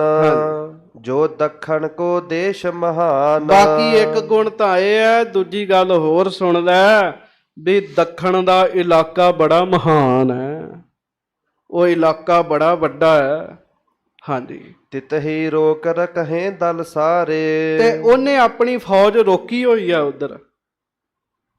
ਉਹਨੇ ਇੱਧਰ ਸਾਡੇ ਵੱਲ ਕਦੀ ਆਪਣੀ ਫੌਜ ਨਹੀਂ ਆ ਜਿੰਨਾ ਬੰਬੇ ਹੈ, ਮਹਾਰਾਸ਼ਟਰ ਹੈ, ਹੈਦਰਾਬਾਦ ਹੈ, ਇਹ ਸਾਰਾ ਦੱਖਣ ਹੀ ਹੈ ਜੀ। ਹਾਂਜੀ, ਹਮ ਸੋ ਪਰਹੇ ਨ ਜੰਗ ਅਖਾਰੇ। ਉਹਨੇ ਆਪਣੀਆਂ ਫੌਜਾਂ ਉਧਰ ਰੋਕੀਆਂ ਨੇ, ਸਾਡੇ ਨਾਲ ਉਹਨੇ ਹਮਲਾ ਨਹੀਂ ਕਰਨਾ, ਅਸੀਂ ਆਪਣੇ ਇਲਾਕੇ ਵਿੱਚ ਬਹਿ ਕੇ ਸੁਖੀ ਆ। ਹਾਂਜੀ, ਇਤਿਆਦਿਕ ਜੇ ਨੀਤ ਬਤਾਈ, ਹਾਂਜੀ। ਕਹੇ ਦੋਸ਼ ਗੁਣ ਤਿਨ ਸਮੁਦਾਈ। ਆਖੋ ਵਾਹਿਗੁਰੂ। ਵਾਹਿਗੁਰੂ। ਪਰ ਮਹਾਰਾਜ ਸੱਚੇ ਪਾਤਸ਼ਾਹ ਔਰੰਗਜ਼ੇਬ ਐਡਾ ਵੱਡਾ ਮੂਰਖ ਸੀ, ਉਹਨੇ ਆਪਣੇ ਪਿਤਾ ਨੂੰ ਕਿਹਾ ਵੀ ਮੈਂ ਤਿੰਨੋਂ ਗੱਲਾਂ ਨਹੀਂ ਮੰਨਣੀਆਂ ਤੇਰੀਆਂ, ਮੈਂ ਉਲਟ ਕਰਾਂਗਾ। ਹਾਂਜੀ, ਤਉ ਨ ਮੂਰਖ ਨੇ ਮਨ ਮਾਨੇ, ਪਦਰ ਕਹੇ ਉਲਟੇ ਸਭ ਠਾਨੇ। ਤੇ ਮਹਾਰਾਜ ਫਿਰ ਉਹਨੇ ਉਲਟ ਕੀਤਾ ਵੀ, ਜੋ ਬਾਪ ਨੇ ਸਮਝਾਇਆ ਉਹਦੇ ਉਲਟ ਕੀਤਾ ਸਾਰਾ ਕੁਛ। ਹਾਂਜੀ, ਹੁਤੇ ਰਜਤਪਣ ਸੌਸ ਦਰਮਾਹਾ, ਹਾਂਜੀ। ਤਬ ਤੇ 60 ਦੇਨ ਲਗਤਾ ਹਾ। ਮਹਾਰਾਜ ਗੁਰੂ ਗੋਬਿੰਦ ਸਿੰਘ ਜੀ ਕਹਿੰਦੇ ਕੀ ਕੀਤਾ ਉਹਨੇ? ਕਹਿੰਦੇ ਮਹਾਰਾਜ ਪਹਿਲਾਂ ਸਿਪਾਹੀਆਂ ਦੀ ਮਾਸਿਕ ਤਨਖਾਹ 100 ਰੁਪਈਆ ਸੀ। ਉਸ ਸਮੇਂ 100 ਰੁਪਈਆ ਤਨਖਾਹ ਵੀ ਚੰਗੀ ਹੋਏਗੀ, ਪਰ ਔਰੰਗਜ਼ੇਬ ਨੇ ਆਉਂਦਿਆਂ 60 ਰੁਪਏ ਕਰ ਦਿੱਤੀ, ਘਟਾ ਦਿੱਤੀ। ਜੋ ਬਾਪ ਨੇ ਕਿਹਾ ਉਹਦੇ ਉਲਟ ਕੀਤਾ। ਹਾਂਜੀ, ਹਿੰਦ ਧਰਮ ਬਹੁ ਨਰਨ ਬਿਗਾਰਾ। ਬਾਕੀ ਬਹੁਤੇ ਹਿੰਦੂਆਂ ਨੂੰ ਫੜ ਫੜ ਕੇ ਮਾਰ ਦਿੱਤਾ, ਉਹਨਾਂ ਦੇ ਜਨੇਊ ਲਾ ਦਿੱਤੇ। ਹਾਂਜੀ, ਮਹਾਮੂੜ ਨੇ ਕੁਛ ਨਾ ਵਿਚਾਰਾ। ਇਸ ਮੂਰਖ ਬੰਦੇ ਨੇ ਬਾਪ ਦੀ ਵੀ ਗੱਲ ਨਹੀਂ ਮੰਨੀ, ਸਭ ਉਲਟੀ ਕੀਤਾ ਇਹਨੇ। ਹਾਂਜੀ, ਸਤਿਗੁਰ ਕਾਰਨ ਤੇ ਪਛਚਾਤੀ, ਹਾਂਜੀ। ਪੁਰ ਮਹਿ ਨਹਿ ਸੁਪਤਿਓ ਕਿਸ ਰਾਤੀ। ਤੇ ਮਹਾਰਾਜ ਜਦੋਂ ਦਾ ਗੁਰੂ ਸਾਹਿਬ ਸ਼ਹੀਦ ਹੋਏ ਆ ਨਾ, ਉਦੋਂ ਦਾ ਦਿੱਲੀ 'ਚ ਸੌਂ ਨਹੀਂ ਤੇ ਸਕਿਆ ਇਹ, ਦਿੱਲੀ 'ਚ ਸੌਣਾ ਨਹੀਂ ਤੇ ਮਿਲਿਆ ਇਹਨੂੰ। ਹਾਂਜੀ, ਏਕ ਪੀਰ ਇੱਕ ਦਿਨ ਚੱਲ ਆਇਓ। ਸੱਚੇ ਪਾਤਸ਼ਾਹ ਇੱਕ ਦਿਨ ਦੀ ਗੱਲ ਹੈ, ਮਹਾਰਾਜ ਗੁਰੂ ਗੋਬਿੰਦ ਸਿੰਘ ਜੀ ਸੁਣ ਰਹੇ ਆ। ਕਹਿੰਦੇ ਮਹਾਰਾਜ ਇੱਕ ਬਹੁਤ ਵੱਡਾ ਪੀਰ ਕਮਾਈ ਵਾਲਾ ਦਿੱਲੀ ਵਿੱਚ ਆਇਆ। ਹਾਂਜੀ, ਉਤਰਿਓ ਵਹਿਰ ਤਾਹਿ ਸੁਨ ਪਾਇਓ। ਉਹਨੇ ਦਿੱਲੀ ਦੇ ਬਾਹਰ ਉਤਾਰਾ ਕੀਤਾ ਪੀਰ ਨੇ, ਬੜੇ ਲੋਕ ਪੀਰ ਦੀ ਕੋ ਜਾਣ, ਨਮਸਕਾਰਾਂ ਕਰਨ।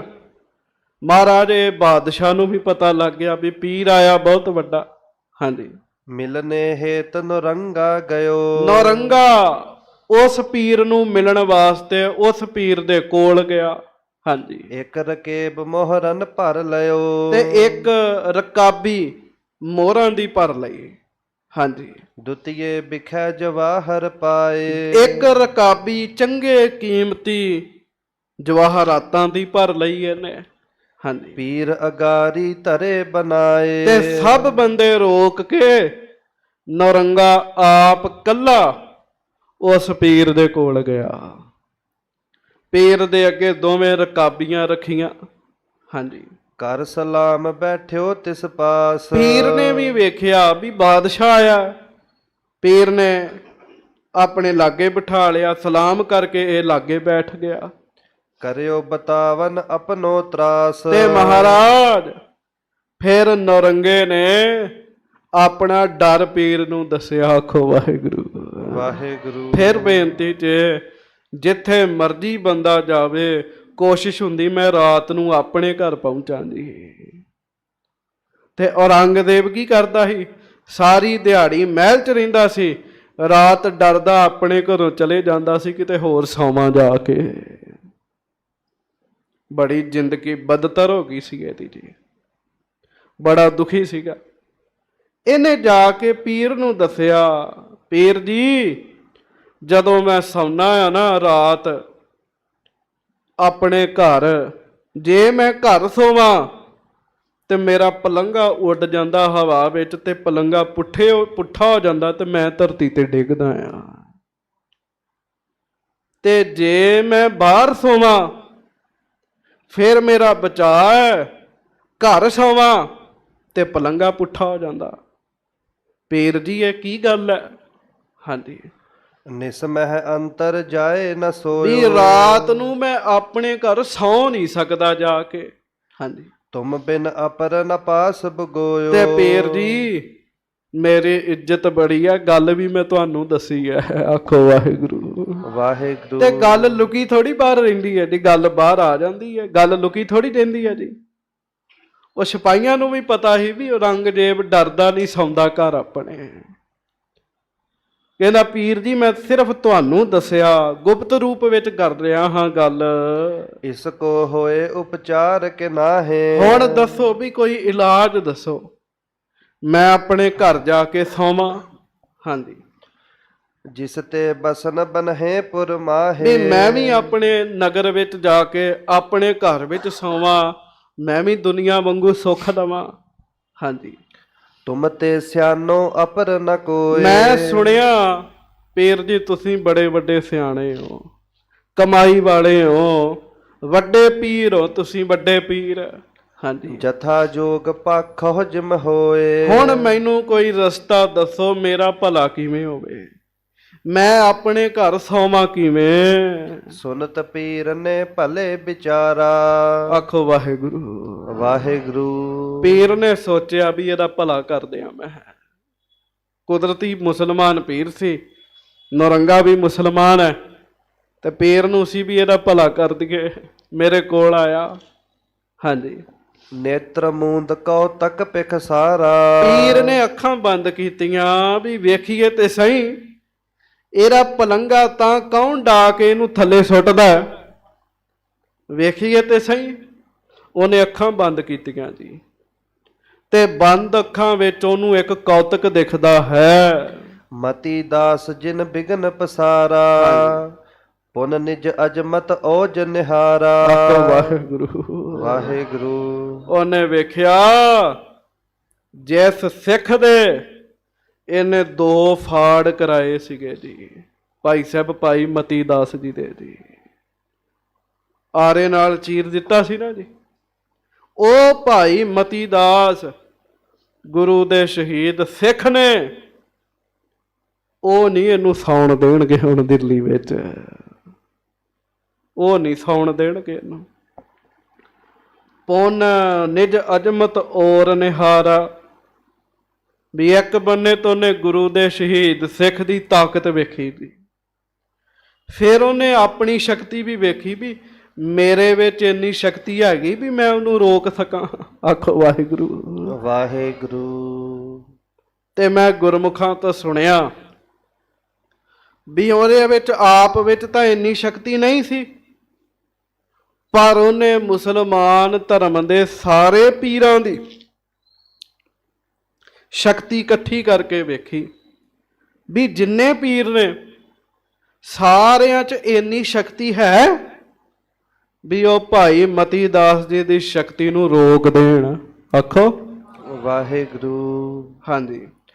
ਸੰਗ ਨੁਰੰਗੇ ਸਕਲ ਬਤਾਈ। ਤੇ ਪਤਾ ਲੱਗ ਗਿਆ ਸੱਚੀ ਗੱਲ ਦਾ ਜੀ, ਅੱਖਾਂ ਖੁੱਲੀਆਂ ਤੇ ਉਹ ਪੀਰ ਔਰੰਗਜ਼ੇਬ ਨੂੰ ਕਹਿਣ ਲੱਗਾ ਇਸ ਕੋ ਅਬ ਕਿਛ ਹਵੈ ਨਾ ਉਪਾਈ। ਆਖੋ ਵਾਹਿਗੁਰੂ। ਵਾਹਿਗੁਰੂ। ਉਹ ਕਹਿੰਦਾ ਬਾਦਸ਼ਾਹ ਇਹਦਾ ਉਪਾਅ ਨਹੀਂ ਹੋ ਸਕਦਾ, ਜੋ ਤੂੰ ਸੋਚਿਆ ਨਾ ਇਹਦਾ ਉਪਾਅ ਨਹੀਂ ਹੋ ਸਕਦਾ। ਹਾਂਜੀ। ਤੋਹਿ ਭਲੇ ਹਿਤ ਰਹਿਓ ਵਿਚਾਰ। ਹੋਤ ਨ ਕਿਸ ਪ੍ਰਕਾਰ ਉਪਚਾਰ। ਤੇਰੇ ਭਲੇ ਵਾਸਤੇ ਮੈਂ ਬੜਾ ਵਿਚਾਰ ਕੀਤੀ ਹੈ, ਬੰਦ ਅੱਖਾਂ ਵਿੱਚ ਬਹੁਤ ਸ਼ਕਤੀਆਂ ਸੋਚੀਆਂ, ਬਹੁਤ ਕੁਝ ਲਾਇਆ, ਪਰ ਹੋਤ ਨਾ ਕਿਸ ਪ੍ਰਕਾਰ ਉਪਚਾਰ, ਇਸ ਗੱਲ ਦਾ ਇਲਾਜ ਨਹੀਂ ਹੋ ਸਕਦਾ। ਔਰੰਗਜ਼ੇਬ ਕਹਿੰਦਾ ਜੀ ਤੁਸੀਂ ਪੀਰ ਹੋ? ਉਹ ਕਹਿੰਦੇ ਮੈਂ ਪੀਰ ਹਾਂ, ਮੈਂ ਮੰਨਦਾ, ਪਰ ਮੈਂ ਤੇ ਨਿਰਾ ਹੀ ਪੀਰ ਹਾਂ। ਕੱਲਾ ਮੈਂ ਕੀ, ਮੁਸਲਮਾਨ ਜਗਤ ਦੇ ਸਾਰੇ ਪੀਰ ਇਕੱਠੇ ਹੋ ਜਾਣ, ਗੁਰੂ ਦੇ ਇੱਕ ਸ਼ਹੀਦ ਦੀ ਬਰਾਬਰੀ ਨਹੀਂ ਕਰ ਸਕਦੇ। ਇੰਨੇ ਵੱਡੇ ਹੁੰਦੇ ਨੇ ਸ਼ਹੀਦ ਸਿੰਘ, ਇੰਨੇ ਵੱਡੇ ਹੁੰਦੇ। ਧੰਨ ਭਾਈ ਮਤੀ ਦਾਸ ਜੀ। ਆਖੋ ਸਾਰੇ ਗੱਜ ਕੇ ਕਹਿ ਦਿਓ ਧੰਨ ਧੰਨ ਭਾਈ ਮਤੀ ਦਾਸ ਜੀ। ਧੰਨ ਧੰਨ ਭਾਈ ਮਤੀ ਦਾਸ ਜੀ।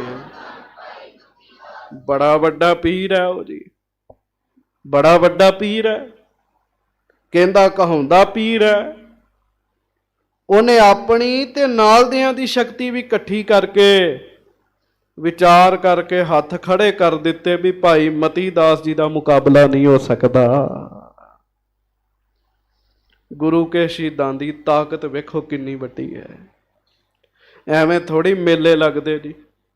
ਧੰਨ ਧੰਨ ਬਾਬਾ ਦੀਪ ਸਿੰਘ ਜੀ ਸ਼ਹੀਦਗੰਜ ਸਾਹਿਬ, ਸੜਕ ਤੇ ਬਾਹਰ ਆ ਕੇ ਦੁਨੀਆ ਬਹਿ ਜਾਂਦੀ ਹੈ, ਨਮਸਕਾਰ ਕਰਨ ਵਾਲਿਆਂ ਦੀ ਗਿਣਤੀ ਨਹੀਂ ਟੁੱਟਦੀ ਜੀ।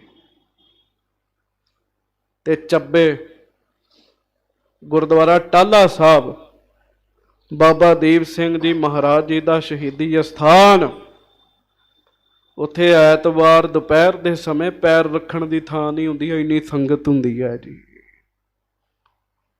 ਸ਼ਹੀਦਾਂ ਦਾ ਪ੍ਰਤਾਪ ਬੜਾ ਵੱਡਾ ਜੀ। ਲੋਕਾਂ ਦੀਆਂ ਆਸਾਂ ਮੁਰਾਦਾਂ ਸ਼ਹੀਦਾਂ ਤੋਂ ਪੂਰੀਆਂ ਹੁੰਦੀਆਂ ਨੇ। ਬੜੀ ਬੜੀ ਦੂਰੋਂ ਸੰਗਤਾਂ ਚੱਲ ਕੇ ਆਉਂਦੀਆਂ, ਕਿਤੇ ਜਾ ਕੇ ਨਜ਼ਾਰਾ ਵੇਖਿਓ ਟਾਹਲਾ ਸਾਹਿਬ।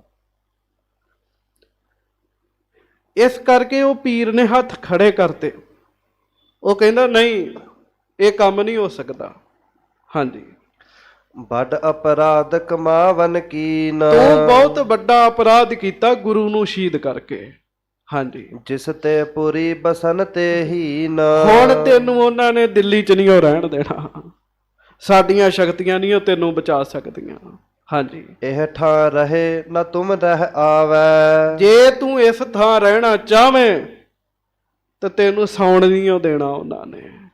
ਹਾਂਜੀ, ਸੁਪਤੈ ਵਹਿਰ ਸਰਬ ਲਖ ਪਾਵੈ, ਮਤਲਬ ਜਿੰਨੀ ਤੇਰੀ ਉਮਰ ਹੈ ਨਾ, ਤੂੰ ਛੱਤ ਥੱਲੇ ਨਹੀਂ ਸੌ ਸਕਦਾ, ਤੂੰ ਬਾਹਰ ਹੀ ਸੋਏਗਾ। ਤੇ ਸਾਧ ਸੰਗਤ ਜੀ, ਔਰੰਗਜ਼ੇਬ ਦੀ ਕਬਰ ਉੱਤੇ ਹੁਣ ਵੀ ਛੱਤ ਨਹੀਂ ਤੇ ਹੈਗੀ, ਤੂੰ ਛੱਤ ਥੱਲੇ ਨਹੀਂ ਸੌ ਸਕਦਾ ਕਹਿੰਦੇ। ਹਾਂਜੀ, ਪੁਰ ਮਹਿ ਨਿਸਾ ਬਸਨ ਹੋਏ ਨਾਹੀ, ਤੂੰ ਰਾਤ ਦਿੱਲੀ ਵਿੱਚ ਵੀ ਨਹੀਂ ਰਹਿ ਸਕਦਾ। ਹਾਂਜੀ, ਹਜੋ ਕਰਹਿ ਸਭ ਆਪਸ ਮਾਹੀ, ਹਾਜੋ ਕਰਹਿ ਸਭ ਆਪਸ ਮਾਹੀ। ਤੇ ਜੇ ਤੂੰ ਦਿੱਲੀ ਵਿੱਚ ਰਿਹਾ ਤੇ ਲੋਕਾਂ ਨੇ ਤੇਰੀ ਨਿੰਦਾ ਕਰਿਆ ਕਰਨੀ ਹੋ ਵੀ ਬਾਦਸ਼ਾਹ ਵੇਖਿਆ ਹੁਣ ਰਾਤ ਰਹਿ ਨਹੀਂ ਸਕਦਾ ਆਪਣੇ ਘਰ। ਹਾਂਜੀ, ਜਾਂ ਤੇ ਕਰ ਮੁਹਿੰਮ ਕਿਤ ਔਰ, ਹਾਂ ਇੱਕ ਗੱਲ ਹੋ ਸਕਦੀ ਹੈ, ਤੂੰ ਦਿੱਲੀ ਚੋਂ ਕਿਸੇ ਹੋਰ ਪਾਸੇ ਚਲੇ ਜਾ, ਮੁਹਿੰਮ ਲੈ ਜਾ, ਜੰਗ ਕਰਨ ਲਈ ਚਲੇ ਜਾ, ਲੈ ਗਮ ਨਹੁ ਲਸ਼ਕਰ ਕੋ ਜੋਰ, ਵੀ ਆਪਣੀਆਂ ਫੌਜਾਂ ਜ਼ੋਰਦਾਰ ਫੌਜਾਂ ਲੈ ਜਾ ਸਾਰੀਆਂ ਕਿਸੇ ਪਾਸੇ। ਸੰਮਤ ਕਿਤਕ ਬੀਤ ਤਹ ਜੈ ਹੈ, ਜਦੋਂ ਕਈ ਸਾਲ ਉਸ ਪਾਸੇ ਬੀਤ ਜਾਣਗੇ, ਬਾਤ ਪੁਰਾਤਨ ਤਬ ਪਰ ਜੈ ਹੈ, ਫਿਰ ਗੱਲ ਪੁਰਾਣੀ ਹੋ ਜਾਣੀ ਹੈ। ਹੋ ਸਕਦਾ ਗੁਰੂ ਕੇ ਸ਼ਹੀਦ ਤੇਰੇ ਤੇ ਤਰਸ ਖਾ ਲੈਣ, ਤੈਨੂੰ ਸੌਣ ਦੇਣ। ਹਾਂਜੀ, ਸੁਨਤ ਪੀਰ ਤੇ ਭਇਓ ਨਿਰਾਸ, ਔਰੰਗਜ਼ੇਬ ਪੀਰ ਤੋਂ ਸੁਣ ਕੇ ਨਿਰਾਸ਼ ਹੋ ਗਿਆ ਵੀ ਹੱਦ ਹੋ ਗਈ, ਇੰਨੀ ਵੱਡੀ ਤਾਕਤ ਹੋ ਗਈ ਗੁਰੂ ਦੇ ਸਿੱਖਾਂ ਵਿੱਚ। ਹਾਂਜੀ, ਮਿਟ ਗਈ ਪੁਰੀ ਬਾਸ ਕੀ ਆਸ, ਉਹਦੀ ਤਾਂ ਆਸ ਹੀ ਮੁੱਕ ਗਈ ਵੀ ਹੁਣ ਮੈਂ ਦਿੱਲੀ ਵਿੱਚ ਨਹੀਂ ਰਹਿ ਸਕਦਾ। ਹਤੋਂ ਜਾਏ ਅਬ ਤਾਨੇ ਸ਼ਾਹ, ਤੇ ਬਸ ਫਿਰ ਜਦੋਂ ਪਰਮੇਸ਼ਰ ਨੇ ਕਿਸੇ ਨੂੰ ਖੁਆਰ ਕਰਨਾ ਹੋਵੇ ਨਾ, ਫਿਰ ਮਾਹੌਲ ਹੀ ਇਹੋ ਜਿਹਾ ਬਣ ਜਾਂਦਾ। ਆਖੋ ਵਾਹਿਗੁਰੂ ਵਾਹਿਗੁਰੂ। ਵੀ ਆਪਣੇ ਬਾਪ ਦੀਆਂ ਦੋ ਗੱਲਾਂ ਤੇ ਉਹਨੇ ਪਹਿਲਾਂ ਹੀ ਰੱਦ ਕਰਤੀਆਂ। ਤਾਨੇਸ਼ਾਹ ਬਾਰੇ ਸੋਚਦਾ ਵੀ ਫਿਰ ਹੁਣ ਤਾਂ ਹੋਰ ਤਾਂ ਕੋਈ ਹੈ ਨਹੀਂ, ਚਲੋ ਜਾ ਕੇ ਤਾਨੇਸ਼ਾਹ ਨੂੰ ਹੀ ਮਾਰਦੇ ਆ। ਦਿੱਲੀ ਚੋਂ ਜੋ ਨਿਕਲਣਾ ਸੀਗਾ। ਹਾਂਜੀ, ਤਿਤਹੀ ਬੈਕੋ ਕਰੋ ਨਿਬਾਹੇ, ਤੇ ਮੈਂ ਉਧਰ ਦੱਖਣ ਵਿੱਚ ਜਾ ਕੇ ਆਪਣੀ ਉਮਰ ਜਿਹੜੀ ਹੈ ਉਹ ਪੂਰੀ ਕਰਾਂਗਾ। ਮੈਂ ਹੁਣ ਦਿੱਲੀ ਵਿੱਚ ਨਹੀਂ ਆਵਾਂਗਾ। ਇਮ ਨਿਸ਼ਚੈ ਕਰ ਸਭ ਵਿਦ ਤਿਆਰੀ, ਇਹ ਨਿਸ਼ਚੈ ਕਰਕੇ ਨੌਰੰਗੇ ਨੇ ਦਿੱਲੀ ਚੋਂ ਚੱਲਣ ਦੀ ਤਿਆਰੀ ਕਰ ਲਈ। ਕਰੀ ਹਕਾਰਨ ਸੈਨਾ ਸਾਰੀ, ਸਾਰੀਆਂ ਫੌਜਾਂ ਇਕੱਠੀਆਂ ਕੀਤੀਆਂ ਵੀ ਭਾਈ ਹੁਣ ਆਪਾਂ ਦਿੱਲੀ ਵਿੱਚ ਨਹੀਂ ਰਹਿਣਾ। ਤੋਪ ਰਹਿਲ ਕੇ ਆਦ ਕਨੇਰੇ, ਲੈ ਕਰ ਚੜ ਚਾਲਿਓ ਤਿਸ ਬੇਰੇ, ਤੇ ਗੁਰਮੁਖੋ ਤੋਪਾਂ, ਸ਼ਸਤਰ, ਬਸਤਰ, ਗੋਲੇ, ਬਰੂਦ ਲੈ ਕੇ ਇਹ ਦੱਖਣ ਨੂੰ ਤੁਰ ਪਿਆ, ਦਿੱਲੀ ਵਿੱਚ ਨਹੀਂ ਰਹਿ ਸਕਿਆ ਜੀ। ਅੱਗੋਂ ਕਥਾ ਕੱਲ ਨੂੰ ਸੁਣਾਂਗੇ। ਵੀ ਇਹ ਕਿਵੇਂ ਜਾਂਦਾ ਉਸ ਪਾਸੇ। ਪਰ ਵੇਖ ਲਓ ਰੱਬ ਦੀ ਖੇਡ, ਜਿਸ ਦਿੱਲੀ ਵਿੱਚ ਇਹਨੇ ਸਾਡੇ ਸਤਿਗੁਰੂ ਜੀ ਨੂੰ ਸ਼ਹੀਦ ਕੀਤਾ, ਉਸ ਦਿੱਲੀ ਨੇ ਰਹਿਣ ਵਾਸਤੇ ਥਾਂ ਨਹੀਂ ਦਿੱਤੀ ਜੀ ਇਹਨੂੰ ਜੀ। ਉਸ ਦਿੱਲੀ ਦੇ ਵਿੱਚ ਔਰੰਗਜ਼ੇਬ ਰਹਿ ਨਹੀਂ ਸਕਿਆ, ਜਾਣਾ ਪਿਆ ਇਹਨੂੰ, ਨਿਕਲਣਾ ਪਿਆ, ਔਰ ਵਾਪਸ ਪਰਤ ਕੇ ਦਿੱਲੀ ਨਹੀਂ ਆਇਆ ਜੀ ਇਹ ਜੀ। ਆਖੋ ਦਿੱਲੀ ਨਹੀਂ ਆਇਆ। ਅੱਜ ਵੀ ਦੱਸਦੇ ਆ ਵੀ ਇਹਦੀ ਜਿਹੜੀ ਮੜੀ ਹੈ ਉਹਦੇ ਉੱਤੇ ਛੱਤ ਨਹੀਂ ਹੈਗੀ ਜੀ, ਛੱਤ ਨਹੀਂ ਹੈਗੀ। ਕਿੱਡੀ ਵੱਡੀ ਖੇਡ ਹੈ। ਜੇ ਛੱਤ ਹੁੰਦੀ ਨਾ ਤੇ ਸ਼ਹੀਦਾਂ ਸਿੰਘਾਂ ਨੇ ਮੜੀ 'ਚ ਵੀ ਇਹਨੂੰ ਟਿਕਣ ਨਹੀਂ ਦੇਣਾ। ਆਖੋ ਹੋਣਾ ਸਰੀਰ ਹੀ ਪਿਆ ਹੋਣਾ, ਪਤਾ ਨਹੀਂ ਕਿਹੜਾ ਪ੍ਰੇਤ ਬਣ ਕੇ ਭੁੜਕਦਾ ਫਿਰਦਾ ਹੋਣਾ ਜੀ ਇਹ। ਕਿਉਂਕਿ ਪਾਪ ਕਮਾ ਬੰਦਿਆਂ ਤੇਰਾ ਕੋਏ ਨਾ ਬੇਲੀ ਰਾਮ। ਕੋਈ ਵੀ ਬੇਲੀ ਨਹੀਂ ਬਣਦਾ, ਮਦਦਗਾਰ ਹੀ ਨਹੀਂ ਬਣਦਾ। ਲੱਖ ਬੰਦਾ ਯਤਨ ਕਰੇ, ਮੇਰੀ ਫੌਜ ਬੜੀ ਵੱਡੀ ਹੈ, ਪਰ ਚੇਤਾ ਰੱਖਿਓ ਜੇ ਪਾਪ ਕਰਨ ਲੱਗ ਪਿਆ ਤੇ ਫੌਜਾਂ ਵੀ ਕੰਮ ਨਹੀਂ ਆਉਣੀਆਂ। ਇਸ ਕਰਕੇ ਮਹਾਰਾਜ ਕਹਿੰਦੇ ਨਰ ਅਚੇਤ ਪਾਪ ਤੇ ਡਰ ਰੇ। ਉਹ ਬੰਦਿਆ ਪਾਪ ਕਰਨ ਤੋਂ ਡਰਿਆ ਕਰ। ਮਹਾਰਾਜ ਗਰੀਬ ਨਵਾਜ ਸੱਚੇ ਪਾਤਸ਼ਾਹ ਕਿਰਪਾ ਕਰਨ। ਇੱਦਾਂ ਫਿਰ ਦਿੱਲੀ ਦੀਆਂ ਸੰਗਤਾਂ ਮਹਾਰਾਜ ਦੇ ਚਰਨਾਂ ਵਿੱਚ ਆਈਆਂ ਨੇ, ਉਹ ਔਰੰਗਜ਼ੇਬ ਦਾ ਹਾਲ ਦੱਸ ਰਹੀਆਂ ਨੇ। ਅੱਗੇ ਹੋਰ ਉਹ ਦੱਸਣਗੀਆਂ, ਉਹ ਕੱਲ੍ਹ ਦੇ ਪ੍ਰਸੰਗਾਂ ਵਿੱਚ ਆਪਾਂ ਸਰਵਣ ਕਰਾਂਗੇ। ਭੁੱਲਾਂ ਚੁੱਕਾਂ ਦੀ ਮੁਆਫੀ ਬਖਸ਼ਿਸ਼ ਕਰਨੀ, ਸਤਿਗੁਰੂ ਜੀ ਕਿਰਪਾ ਕਰਨ। ਆਓ ਹੁਣ ਸਾਵਧਾਨ ਹੋਵੋ, ਥੋੜ੍ਹਾ ਜਿਹਾ ਸਮਾਂ ਗੁਰਮੰਤਰ ਦਾ ਜਾਪ ਕਰ ਲਈਏ, ਫਿਰ ਖਿਮਾ ਮੰਗਾਂਗੇ। ਸਾਰੀ ਸੰਗਤ ਪਿਆਰ ਨਾਲ ਗੱਜ ਕੇ ਕਹੋ ਜੀ ਵਾਹਿਗੁਰੂ। ਜਪ ਵਾਹਿਗੁਰੂ।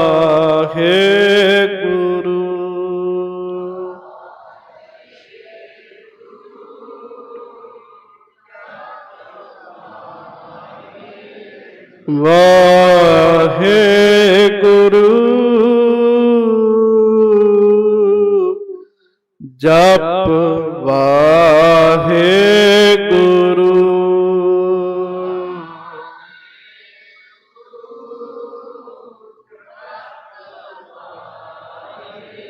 ਜਪ ਵਾਹਿਗੁਰੂ ਗੱਜ ਕੇ। ਜਪ ਵਾਹਿਗੁਰੂ।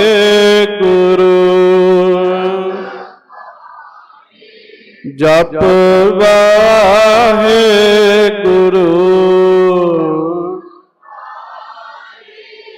ਜਪ ਵਾਹਿਗੁਰੂ।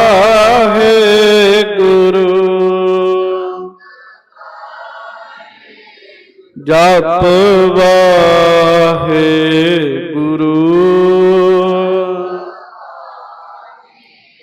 ਵਾਹਿਗੁਰੂ ਵਾਹਿਗੁਰੂ ਵਾਹਿਗੁਰੂ ਵਾਹਿਗੁਰੂ ਵਾਹਿਗੁਰੂ ਵਾਹਿਗੁਰੂ ਵਾਹਿਗੁਰੂ ਵਾਹਿਗੁਰੂ।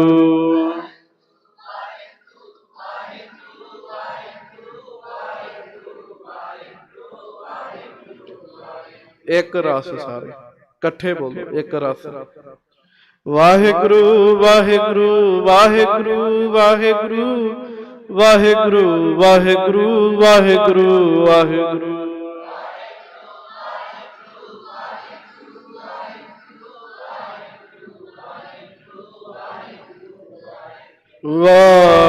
ਵਾਹਿਗੁਰੂ ਜਪ ਵਾਹਿਗੁਰੂ।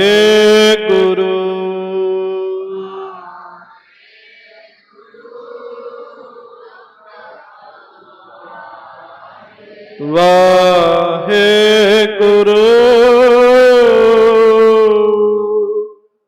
ਜਪ ਵਾਹਿਗੁਰੂ।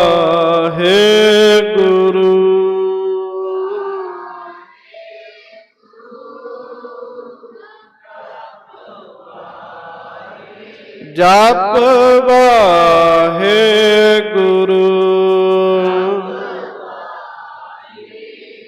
ਜਪ ਵਾਹਿਗੁਰੂ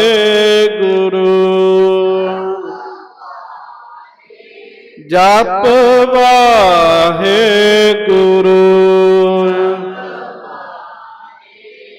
ਜਪ ਵਾਹਿਗੁਰੂ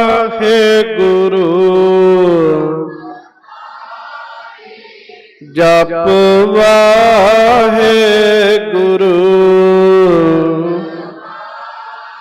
ਜਪ ਵਾਹਿਗੁਰੂ।